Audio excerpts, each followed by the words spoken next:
les endroits les plus impossibles à habiter au monde, une vie brutale qu'on ne vous montre jamais. Voilà ce qu'ils préfèrent cacher.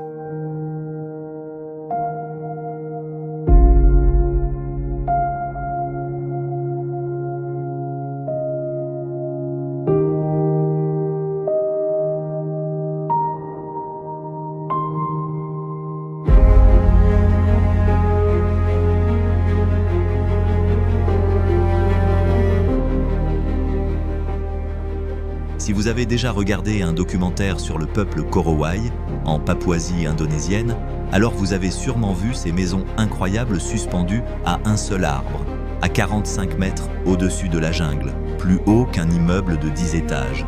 Pas d'échafaudage, pas de filet de sécurité, juste du bois, des lianes et une connaissance extraordinaire de la forêt. Et votre première question a sans doute été la même que celle de tout le monde. Pourquoi ?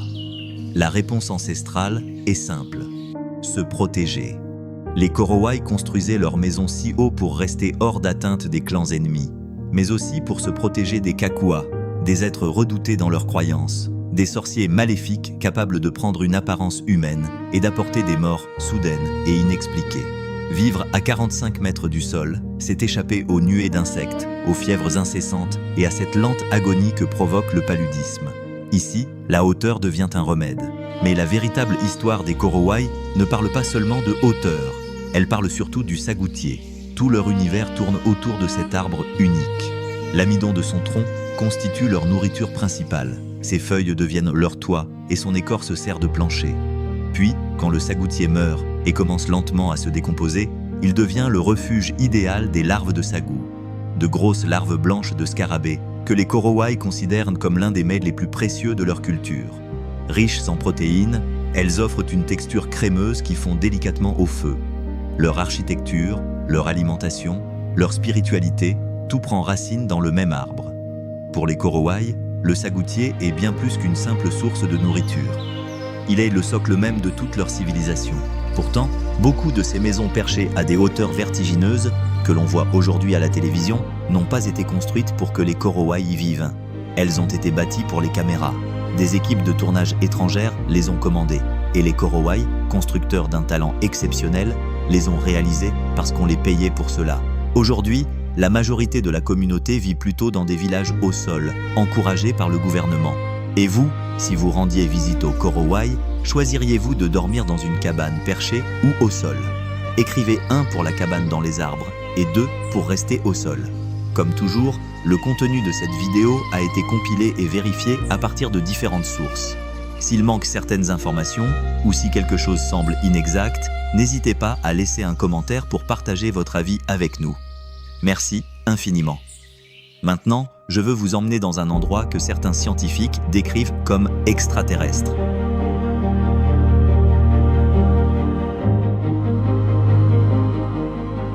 La dépression du Danakil, au nord-est de l'Éthiopie, se situe à environ 125 mètres sous le niveau de la mer.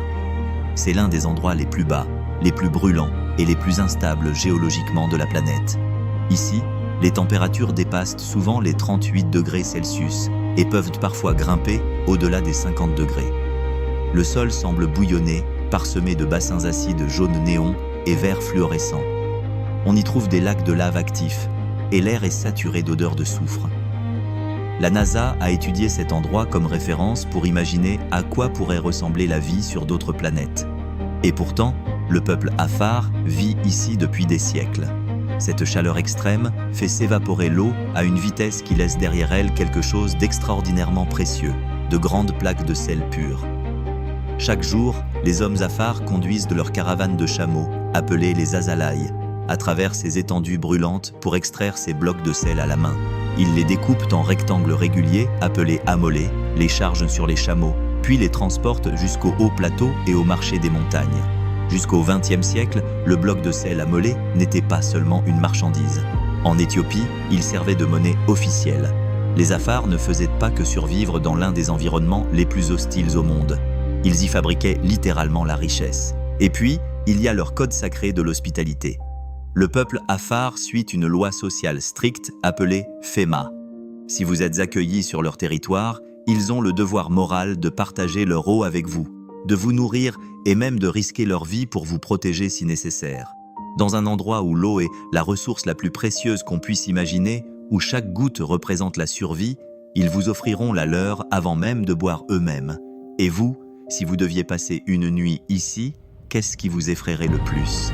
La chaleur, l'air chargé de soufre ou la lave? Dites-le nous dans les commentaires, nous les lisons tous attentivement.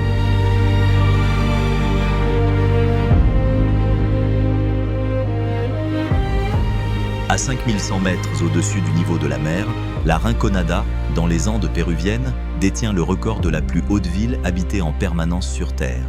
L'air y contient environ 2 fois moins d'oxygène qu'au niveau de la mer. Ici, le mal des montagnes n'est pas un risque, c'est une réalité quotidienne. Maux de tête, nausées, respiration difficile, tout cela fait partie du réveil. Mais on ne vient pas à la Rinconada pour admirer le paysage, on y vient pour l'or.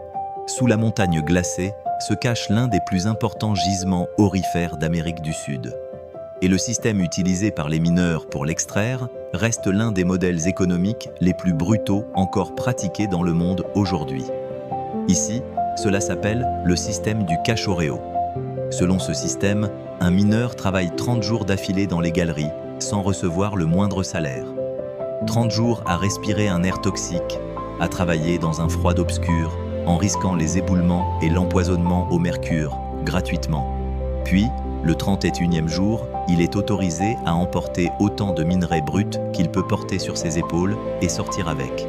Ce minerai peut contenir assez d'or pour changer sa vie ou n'être qu'un simple tas de pierres sans valeur. Il ne le découvrira qu'après traitement. Chaque mois est un pari, et la maison gagne presque toujours. Les femmes de la Rinconada, elles, affrontent une autre forme d'exclusion. Il leur est totalement interdit d'entrer dans les galeries. Jamais. Une vieille superstition profondément ancrée affirme que la présence d'une femme sous terre ferait disparaître l'or ou provoquerait une catastrophe pour les hommes à l'intérieur. Alors, les palasras, les femmes trieuses, travaillent sur les pentes gelées devant l'entrée de la mine. Elles fouillent les résidus abandonnés, les roches déjà traitées puis rejetées comme déchets, à la recherche de minuscules éclats d'or oubliés, à main nue, dans des températures glaciales bien en dessous de zéro. Et pourtant, au cœur de la mine, la foi catholique qui domine à la surface cède la place à quelque chose de plus ancien. Les mineurs prient El Tío, le seigneur du monde souterrain. Ils lui laissent des offrandes, des feuilles de coca, des cigarettes et de l'alcool pur déposés dans de petits autels au fond des tunnels. Ils lui demandent de révéler l'or. Ils le supplient de soutenir la montagne, car, à la Rinconada, Dieu vit au-dessus des nuages, mais El Tío vit dans l'obscurité, aux côtés des hommes qui ont le plus besoin de lui.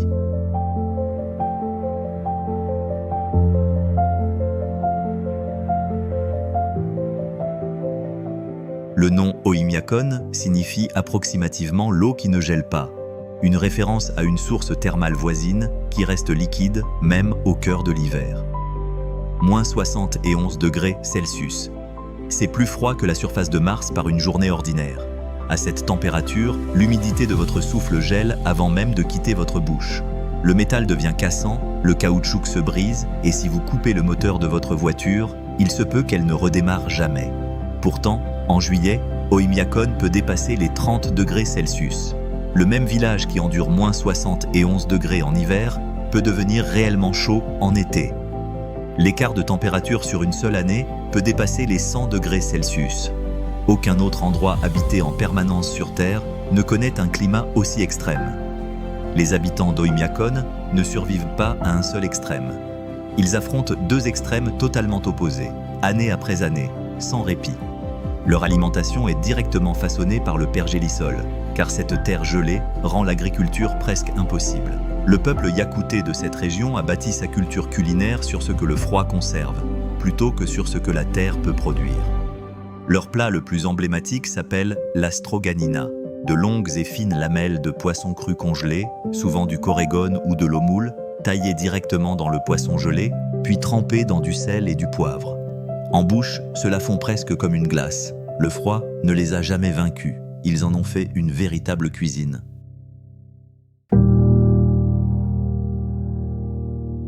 Au cœur de l'outback australien, dans le sud de l'Australie, se trouve une ville où le soleil d'été est si brutal, si implacable, que les habitants ont pris, à un moment de leur histoire, une décision collective radicale, cesser tout simplement de vivre à sa surface. Coober Pedy est la capitale mondiale de l'opale, produisant plus de 80% de l'approvisionnement mondial. Mais c'est aussi la seule ville au monde où une grande partie de la population vit sous terre. Pas dans des grottes, mais dans des dugouts, des maisons creusées à la main directement dans les collines de grès. Et avant d'imaginer quelque chose de sombre et étouffant, effacez cette image immédiatement. Le grès de Coober Pedy est un isolant naturel d'une efficacité remarquable. Alors que la surface atteint les 50 degrés Celsius, la température à l'intérieur des habitations souterraines reste stable entre 23 et 25 degrés tout au long de l'année, sans climatisation, sans chauffage en hiver. Ici, c'est la Terre elle-même qui régule le climat. Certaines de ces maisons souterraines sont extraordinaires. De hauts plafonds voûtés en grès, de vastes espaces ouverts, des piscines sous terre, des caves à vin qui ne nécessitent aucune réfrigération, car le sol les maintient naturellement à température parfaite. On y trouve même un hôtel souterrain, une église souterraine et une galerie d'art souterraine. Et lorsqu'une famille a besoin de plus d'espace, elle n'appelle pas un entrepreneur. Elle loue une foreuse et creuse directement une nouvelle pièce dans la roche. Et voici le détail qui rend Coober Pedy absolument unique au monde. Parfois, en creusant cette nouvelle chambre, il découvre de l'opale dans le mur. Les travaux se financent tout seuls. Ils possèdent aussi un parcours de golf, mais ils n'y poussent pas un seul brin d'herbe. Les fairways sont faits de terre désertique compactée, et chaque joueur transporte dans son sac un petit carré de gazon synthétique qu'il pose sous la balle avant de frapper. Il joue la nuit sous des projecteurs pour échapper à la chaleur écrasante. Coober Pedy ne s'est pas adaptée au désert, elle est passée en dessous. Mais avant de continuer, laissez-moi vous poser une question. Quel serait selon vous le plus grand problème pour une communauté qui reçoit les plus fortes pluies du monde? Les inondations peut-être? Des champs détrempés? Une humidité permanente qui fait pourrir le bois et propage les maladies? On n'imaginerait jamais une pénurie d'eau.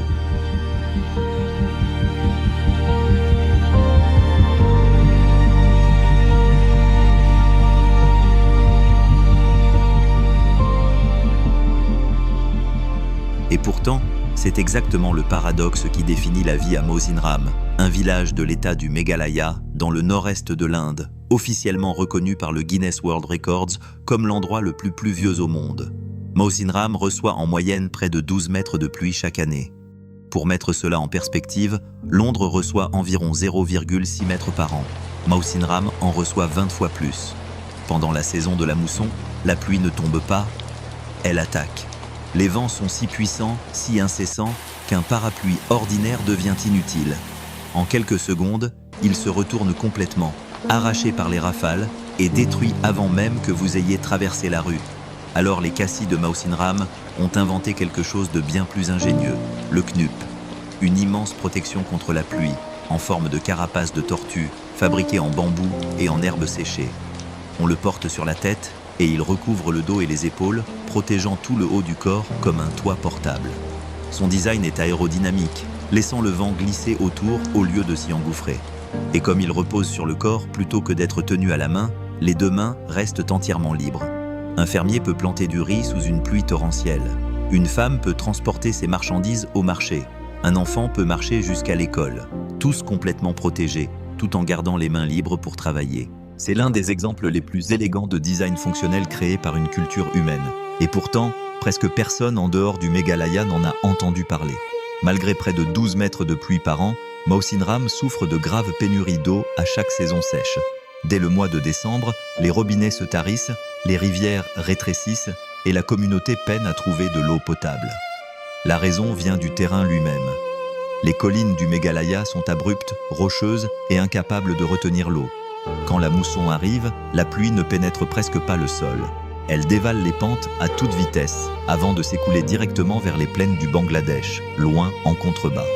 L'eau est là pendant 4 mois, puis elle disparaît, et la terre n'en conserve presque aucune trace.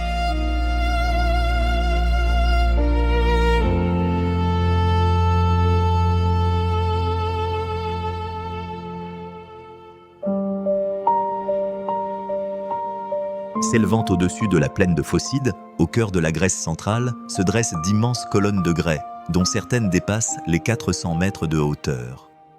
Façonnées par des millions d'années d'érosion, elles ressemblent moins à des formations naturelles qu'aux doigts gigantesques d'une créature enfouie sous la terre, tendant lentement la main vers le ciel.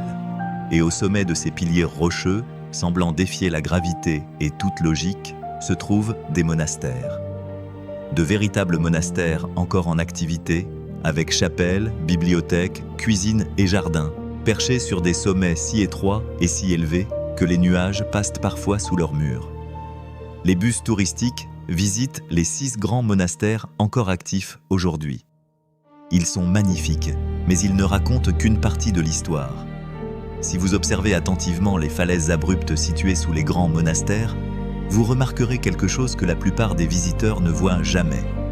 De petits balcons en bois, des échelles coincées dans les fissures de la roche et des grottes naturelles suspendues à mi-falaise, à peine assez grandes pour une seule personne, aménagées avec juste assez de bois et de cordes pour y survivre. Ce sont les bandovas, les grottes d'ermites utilisées par des moines ascètes, pour qui même les monastères perchés au sommet étaient encore trop peuplés, trop confortables, trop liés au monde d'en bas. Ces moines se retiraient dans les bandovas pendant des semaines, parfois des mois entiers, jeûnant, priant, vivant dans un silence interrompu seulement par le vent. Certaines de ces grottes sont encore utilisées aujourd'hui. Et puis, vient cette question. Comment les hommes ont-ils réussi à atteindre ces sommets au départ ? Jusqu'aux années 1920, il n'existait aucun escalier taillé dans la roche, aucun chemin, aucune route. Le seul moyen d'accéder au monastère était d'être placé dans un immense filet de cordes, puis hissé le long de la falaise grâce à un treuil actionné à la main, un mécanisme aussi simple que terrifiant, alors que l'on se balançait à des centaines de mètres au-dessus du vide. Les provisions, la nourriture, les matériaux de construction et même les visiteurs empruntaient ce même chemin. Ceux qui vivaient cette ascension posaient, paraît-il, toujours la même question aux moines. À quelle fréquence remplacez-vous les cordes ? Et la réponse était toujours la même. Seulement quand le Seigneur les laisse se rompre. Mais les météores ne racontent pas seulement une histoire de foi et d'architecture. C'est aussi une histoire de survie culturelle. Pendant les siècles de domination ottomane sur la Grèce, la langue grecque, la foi orthodoxe et l'identité culturelle grecque furent systématiquement étouffées dans les vallées et les villes en contrebas. Les monastères des météores, inaccessibles et impossibles à contrôler, devinrent alors quelque chose d'extraordinaire. Ils devinrent des écoles secrètes. Dissimulés derrière les murs des monastères, les enfants grecs apprenaient à lire et à écrire dans leur propre langue, à connaître leur propre histoire et à pratiquer leur propre foi. Cette inaccessibilité, qui faisait des météores un lieu presque insensé, était en réalité ce qui permit à toute une civilisation de survivre.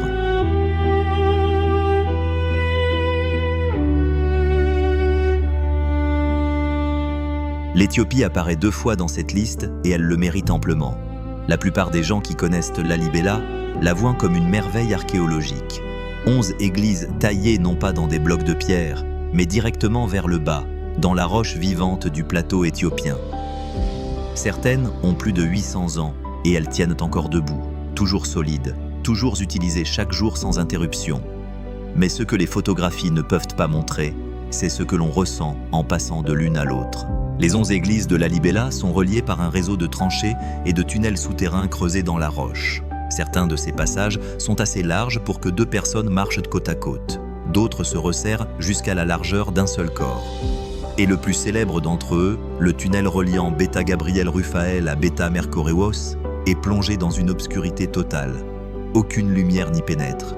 Vous avancez en touchant les parois de pierre du bout des mains. Vous ne voyez ni la personne devant vous, ni celle derrière vous. Vous progressez uniquement guidé par le toucher et par la foi. Ce tunnel symbolise le passage à travers l'enfer. Et lorsque vous émergez dans la lumière de l'église de l'autre côté, vous êtes censé avoir atteint le paradis. Et puis, il y a Abuna Yematagu, dans la région du Tigré au nord. Cette église n'a pas été creusée vers le bas dans la terre.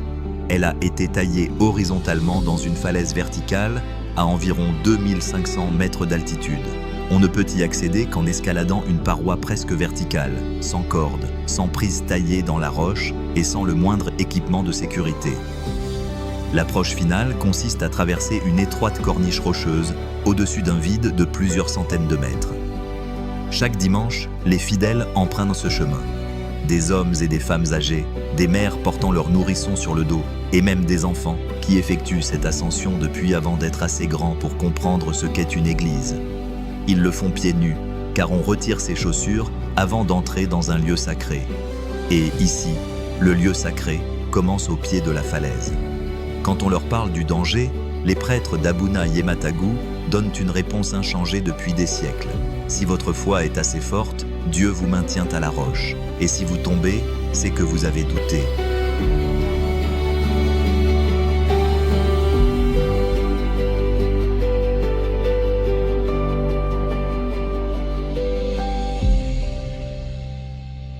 Des siècles avant l'invention des télescopes modernes, le peuple Dogon, sur les falaises de Bandiagara, possédait déjà une connaissance étonnamment précise du système de l'étoile Sirius, y compris l'existence de Sirius B, une étoile naine blanche invisible à l'œil nu et qui ne fut confirmée par l'astronomie occidentale qu'en 1862. Mais le véritable génie quotidien des Dogon ne se trouve pas dans les étoiles. Il se révèle dans leur architecture et dans un bâtiment ingénieux au cœur de chaque village, le Toguna. Le Toguna, dont le nom signifie la maison de la parole, est un abri ouvert sur les côtés où les hommes du village se réunissent pour discuter des affaires de la communauté, résoudre les conflits et prendre des décisions collectives. C'est à la fois le parlement, le tribunal et le centre communautaire de la société Dogon réunis dans une seule structure. Et son élément le plus important, c'est son toit. Le toit du Toguna est construit à partir de 8 couches épaisses de tiges de 1000 empilées. Il est si bas qu'il est physiquement impossible de s'y tenir debout. À l'intérieur, un homme adulte doit rester assis en permanence. Si une dispute devient tendue, si les voix montent et que les esprits s'échauffent, et qu'un homme veut instinctivement se lever pour affronter celui qui lui fait face, le toit l'en empêche.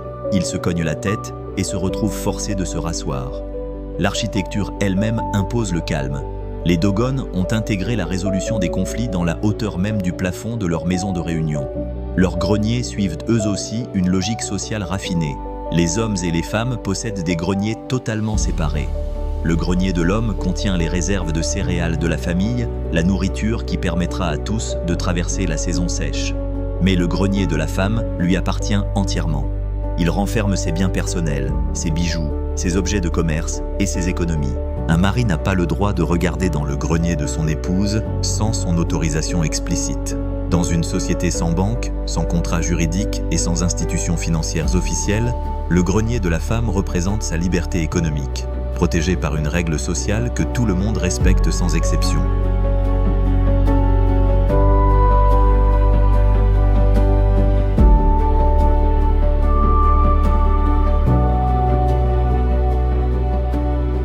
Et enfin, nous arrivons au bout du monde, littéralement.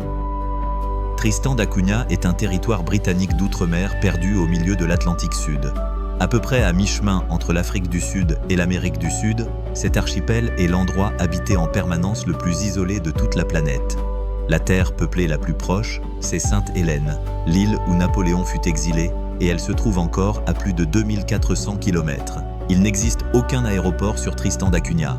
Aucun avion ne peut y atterrir ni en repartir. Le seul moyen d'atteindre l'île est par bateau. Et depuis le Cap, le voyage dure 6 jours dans chaque direction, à travers certaines des mers les plus violentes du globe. Les navires de ravitaillement ne viennent que quelques fois par an. Et si une urgence médicale survient et qu'elle ne peut pas être traitée sur l'île, alors vous attendez un bateau. Environ 250 personnes vivent dans l'unique village de l'archipel, un endroit nommé Edinburgh of the Seven Seas. Et comme toute la population actuelle descend seulement de 15 colons d'origine, le patrimoine génétique de Tristan d'Acunha est extrêmement restreint. Presque tous les habitants de l'île portent l'un de ces 7 noms de famille. Glass, Green, Hagan, Lavarello, Repetto, Rogers ou Swain. Quand vous rencontrez quelqu'un sur Tristan d'Acunha, vous rencontrez presque à coup sûr un cousin. Personne sur l'île ne possède de terrain, pas un seul mètre carré. Toutes les terres appartiennent collectivement aux habitants de l'île. Vous ne pouvez pas acheter une propriété à Tristan d'Acunha, peu importe la fortune que vous possédez. Un milliardaire et un pêcheur sont exactement sur un pied d'égalité quand il s'agit de la terre sous leurs pieds. Et plusieurs fois par an, toute l'île participe à ce qu'ils appellent le Potato Patches Day. Les champs de pommes de terre communautaires se trouvent à plusieurs kilomètres du village. Et lorsque vient le temps des plantations ou des récoltes, l'île entière s'arrête de vivre. Chaque personne valide grimpe sur un tracteur et part travailler les champs avec les autres. Il n'existe aucune exception liée à la richesse ou au statut social. Les pommes de terre nourrissent tout le monde, alors tout le monde les cultive.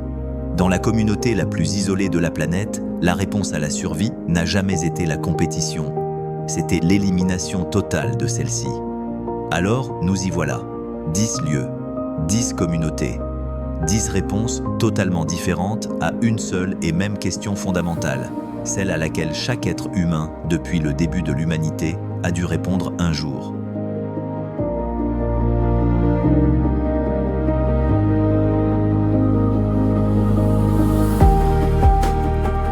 Comment survivre dans un monde qui n'a jamais été conçu pour vous? Les Korowai ont bâti toute leur civilisation autour d'un seul arbre. Les Afars, eux, ont transformé une terre capable de tuer un étranger en quelques heures en une économie qui a fait vivre un empire. Les mineurs de la Rinconada misent leur santé et leur vie chaque mois, dans l'espoir d'un avenir meilleur. Les moines des météores suspendent leur foi et leur culture à des cordes au-dessus d'un vide de 400 mètres.